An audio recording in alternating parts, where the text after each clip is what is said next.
Assalamualaikum warahmatullahi wabarakatuh. Ya, kembali lagi dengan saya Raditya Adiyuwono dengan NIM 030212826056 dari Teknik Pertambangan Universitas Sriwijaya angkatan 2021. Kali ini kita akan membahas tentang teknologi pencairan batu bara.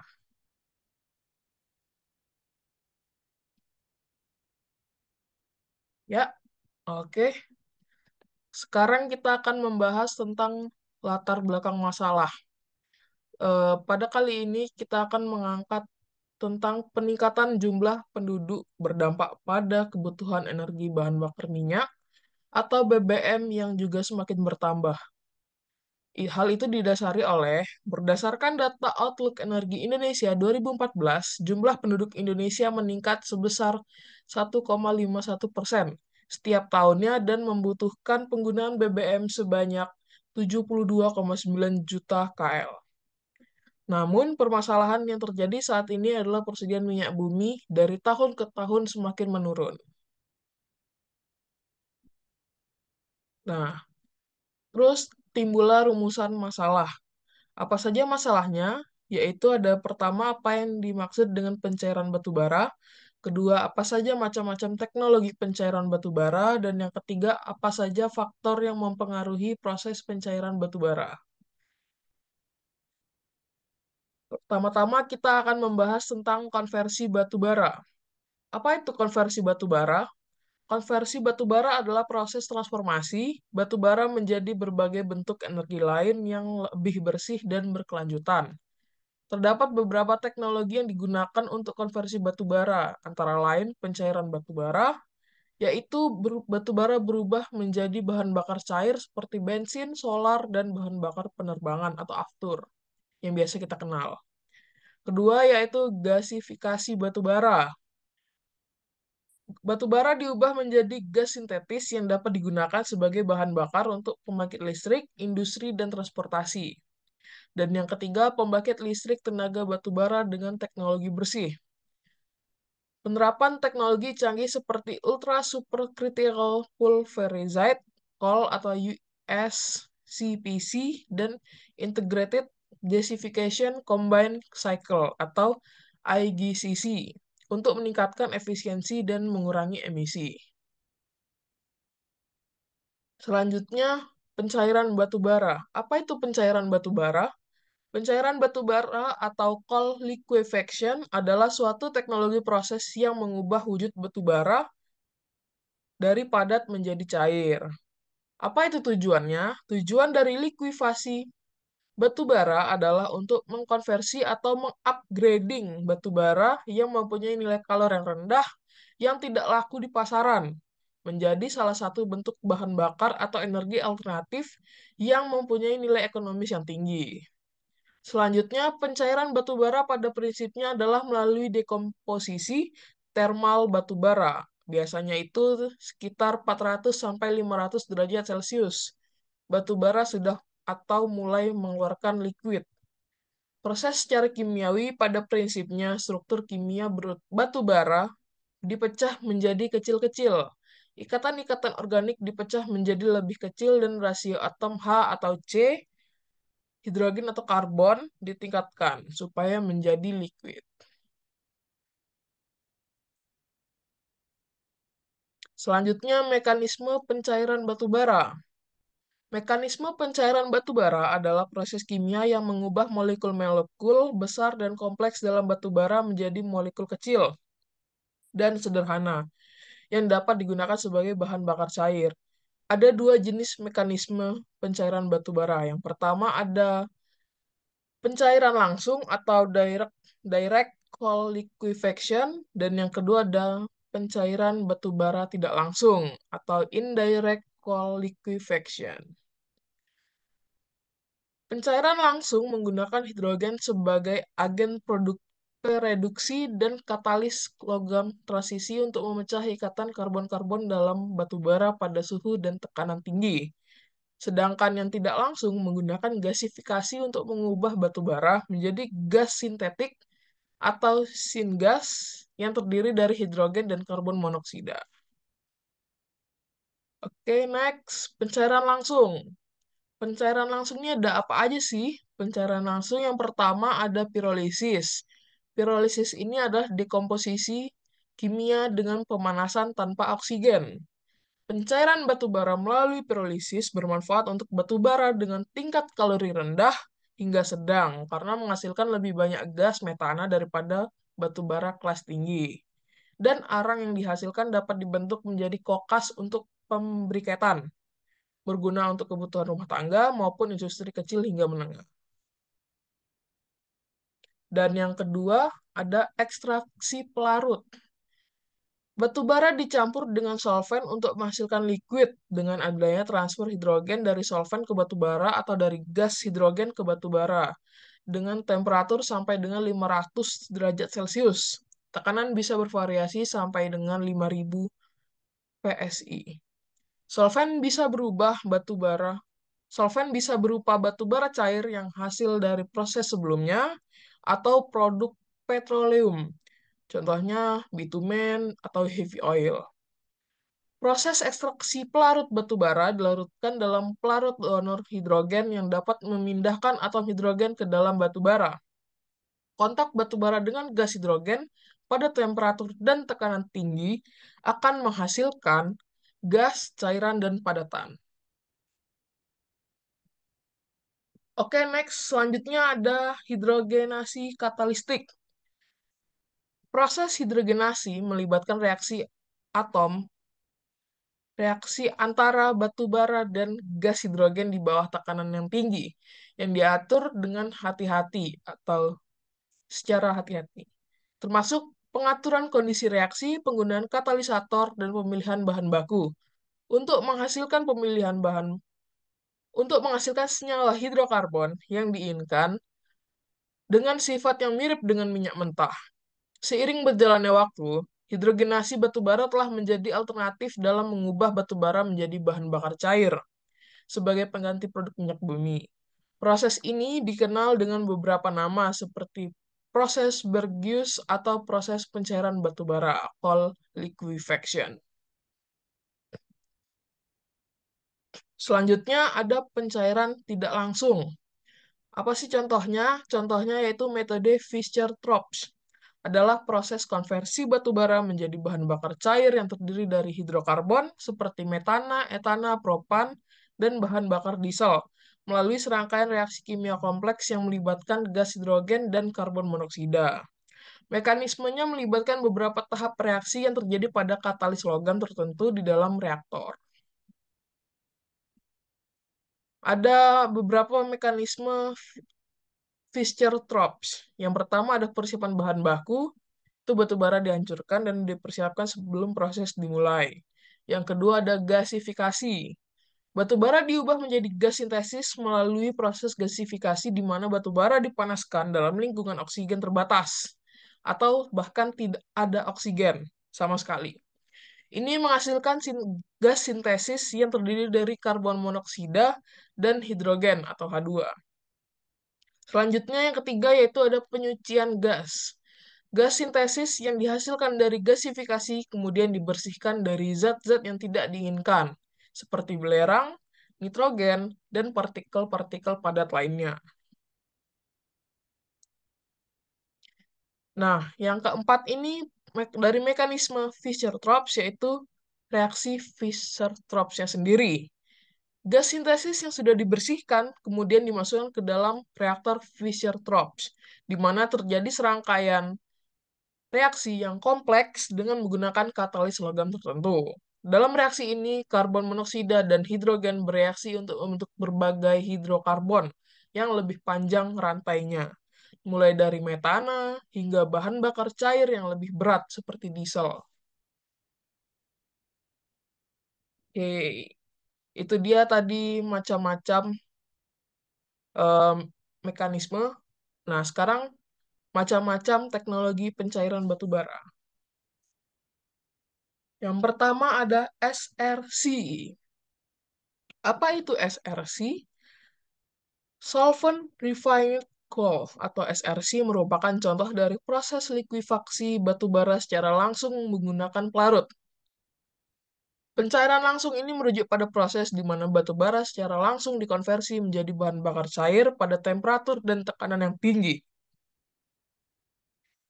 Di dalam pelarut, di dalam media pelarut dan tekanan tinggi di dalam media pelarut baik dengan katalik maupun tanpa katalik. Proses ini melibatkan proses pemutusan ikatan-ikatan kimia secara termal yang menghasilkan radikal-radikal batu bara dan penstabilan radikal tersebut melalui penangkap hidrogen sehingga terbentuk molekul-molekul yang lebih kecil dan stabil yang larut dalam fase cair. SRC sendiri dalam dua proses, yaitu proses SRC1, yaitu melibatkan reaksi yang kebanyakan dari batu bara dalam donor tersebut, donor pelarut yang berasal dari proses memisahkan padatan batu bara tidak larut, mendapatkan pelarut dari proses asli dari distilasi dan merecovery padatan batu bara mudah larut sebagai batu bara rendah abu, rendah sulfur, rapuh, bahan kristalin hitam dengan mengkilap permukaan retak, dikenal sebagai solvent refined coal. Kemudian ada SRC2, yaitu SRC2 adalah proses pencairan batu bara di mana batu bara dicampur dengan seluri atau di-recycle dan hydrocracked untuk membentuk produk cair dan gas. Produk utama dari proses SCR2 adalah bahan bakar distilat minyak. Nah, ini adalah diagram proses SRC1 dan diagram proses SRC2. Ya, bisa dilihat dulu. Oke, next. Kemudian ada Exxon donor solvent. Apa itu Exxon donor solvent? Exxon donor solvent ini salah satu contoh direct cold liquefaction atau pencairan secara langsung. Metode ini didesain untuk mendapatkan produk cair yang maksimum. Proses ini tidak menggunakan katalis. Dan pirolisis dilakukan pada temperatur 400 derajat sampai 800 derajat Fahrenheit. Tujuan dari IDS adalah untuk mengembangkan proses pada keadaan kesiapan komersial. Ini berarti bahwa teknologi harus tersedia pada akhir proyek untuk merancang dan membangun skala penuh, merintis pabrik komersial dengan tingkat yang wajar dan resiko yang dapat diterima. Ya, ini ada beberapa cara untuk memperoleh sumber gas hidrogen pada proses likuifaksi batubara dengan cara pelarutan. Yaitu yang pertama, hidrogen diperoleh dari hydrogenated solvent dengan menggunakan katalisator yang dikenal dengan pot brush process. Proses ini dikembangkan oleh US Department untuk konsol synthetic fuel process atau CSF. Kemudian yang kedua ada ekstraksi dengan H2 bertekanan tanpa external solvent rehydrogenation. Ini disebut solvent refined coal yang dikembangkan oleh US Energy Research and Development Administration dan Electric Power Research Institute. Dan yang ketiga, kombinasi kedua proses di atas yang dikembangkan oleh Exxon, yaitu injeksi H2 atau hidrogen di pertekanan disertai dengan rehidrogenasi pelarut dengan katalisator.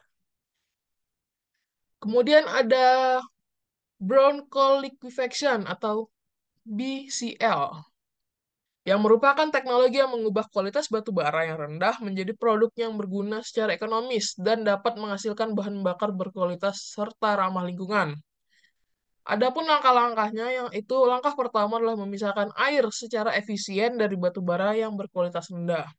Batu bara berkualitas rendah ini kan kebanyakan memiliki kadar air yang cukup banyak dibanding karbonnya. Jadi kita langkah pertama adalah memisahkan air secara efisien. Yang kedua, melakukan proses pencairan di mana hasil produksi minyak yang dicairkan ditingkatkan dengan menggunakan katalisator. Kemudian dilanjutkan dengan proses hidrogenasi di mana heteroatom atau campuran sulfur laden, campuran nitrogen laden, dan lain-lain. Pada minyak batu bara cair dipisahkan untuk memperoleh bahan bakar bermutu tinggi, kerosin, dan bahan bakar lainnya. Kemudian sisa dari proses ini, contohnya yaitu debu dan unsur sisa-sisa produksi lainnya akan dikeluarkan. Ya, ini adalah bagan alir atau skema dari proses brown coal liquefaction. Ya, ini ada tahapan prosesnya. Yang pertama pengiringan atau pengurangan kadar air secara efisien. Yang kemudian masuk reaksi pencairan dengan limonate katalisator. Yang ketiga tahapan hidrogenasi untuk menghasilkan produk oil mentah atau minyak mentah. Dan yang keempat dashing coal liquid bottom atau heavy oil. Dan terakhir fraksinasi atau pemurnian light oil. Atau contohnya desulfurisasi, pemurnian gas, dan destilasi produk. Kemudian kita lanjut ke faktor-faktor yang mempengaruhi pencairan batu bara. Apa aja sih faktor yang mempengaruhi dalam pencairan batu bara ini? Yang pertama adalah pengaruh peringkat batu bara. Peringkat soal peringkat asal batu bara mempengaruhi konversi produk yang dihasilkan. Shaker dan Kelvin mempelajari pengaruh karakteristik batu bara terhadap minyak yang dihasilkan setelah proses pencairan. Mereka menyatakan bahwa semakin tinggi peringkat batu bara, maka semakin sedikit minyak yang dihasilkan. Lalu yang kedua, pengaruh rasio batu bara atau pelarut. Jones dan Rotterdorf tahun 1980 menyatakan bahwa dengan rasio berat batu bara berbanding pelarut 1:4 dan 1:3 ternyata menunjukkan hasil konversi produk yang hampir sama. Sedangkan menurut Ghazali dan Nasir tahun 1994 dengan rasio batu bara pelarut 2:3 dan 1:3 diperlukan konsumsi hidrogen berturut-turut 2,4% dan 2,5%. Konsumsi hidrogen yang tinggi ini menunjukkan kemampuan pelarut berfungsi dengan baik. Kemudian rasio batu bara berbanding pelarut, Cold-Solvent ratio, yang digunakan mempunyai peranan yang penting dalam menaikkan konversi produk yang dihasilkan. Pelarut yang digunakan biasanya mengandung hidroaromatik seperti tetralin, dekalin, dihidroanstrasan, dihidrofenantren, dan lain-lain. Pelarut yang dipilih biasanya mempunyai temperatur superkritis, pirolisis batubara. Sebagai contoh, tetralin mempunyai temperatur kritis hingga 448 derajat Celcius, sehingga proses pencairan biasa dilakukan hingga temperatur 450 derajat Celcius. Kemudian yang ketiga ada pengaruh kondisi operasi. Pertama ada pengaruh kondisi operasi, dan kedua ada pengaruh waktu operasi. Temperatur operasi pencarian batu bara biasanya terjadi antara 375 derajat Celcius hingga 450 derajat Celcius. Batu bara bituminus bila dipanaskan pada temperatur 325 sampai 350 derajat Celcius akan lunak dan bersifat plastis. Keadaan ini disebut plastic state. Laju pemanasan yang cepat untuk mencapai temperatur operasi optimum akan melindungi bagian reaktif batu bara terhadap polimerisasi. Kemudian pengaruh waktu di sini, waktu operasi proses pencairan batu bara sekitar 20 menit sampai 2 jam. Namun ada peneliti yang menyatakan bahwa terjadi peningkatan konversi batu bara menjadi produk minyak dengan kenaikan waktu operasi sampai 200 menit. Pemanasan partikel batu bara secara cepat dalam media gas hidrogen dapat meningkatkan waktu kontak sehingga kurang dari 15 menit. Atau biasa disebut short contact time liquefaction dengan konversi produk yang tetap tinggi. Sehingga dari semua yang telah kita baca dan kita lihat seksama, dapat ditarik kesimpulan, konversi batu bara dapat menghasilkan energi yang lebih efisien dan bermanfaat. Konversi batu bara dapat membantu diverifikasikan sebagai sumber energi dan mengurangi ketergantungan pada satu sumber energi. Terdapat dua metode pencairan batu bara, yaitu secara langsung dan secara tak langsung. Pada pencairan langsung, batu bara dicampur dengan pelarut dan hidrogen pada suhu dan tekanan tinggi. Reaksi kimia kompleks terjadi memecah struktur. Batu bara menjadi molekul yang lebih kecil dan membentuk bahan bakar cair. Pada pencairan tak langsung, batu bara diubah menjadi gas sintetis atau syngas melalui proses gasifikasi. Syngas kemudian diubah menjadi bahan bakar melalui proses sintetis Fischer-Tropsch atau FT. Kemudian, untuk alternatif pencairan batu bara itu sendiri terdapat metode SRC, CDF, EBS, H-Coal, dan BCL atau Brown Coal Liquefaction. Beberapa faktor penting yang memengaruhi proses pencairan batu bara yaitu peringkat batu bara, rasio batu bara berbanding pelarut, dan kondisi operasi. Ya, itu saja yang dapat saya sampaikan pada kesempatan kali ini. Semoga ilmu-ilmu yang saya berikan dapat bermanfaat untuk saya sendiri dan untuk kita semua. Terima kasih atas atensinya. Saya akhiri. Saya Raditya Adiwono dari Teknik Pertambangan Angkatan 2021. Mohon maaf apabila ada kesalahan kata dan perbuatan. Terima kasih. Wassalamualaikum warahmatullahi wabarakatuh.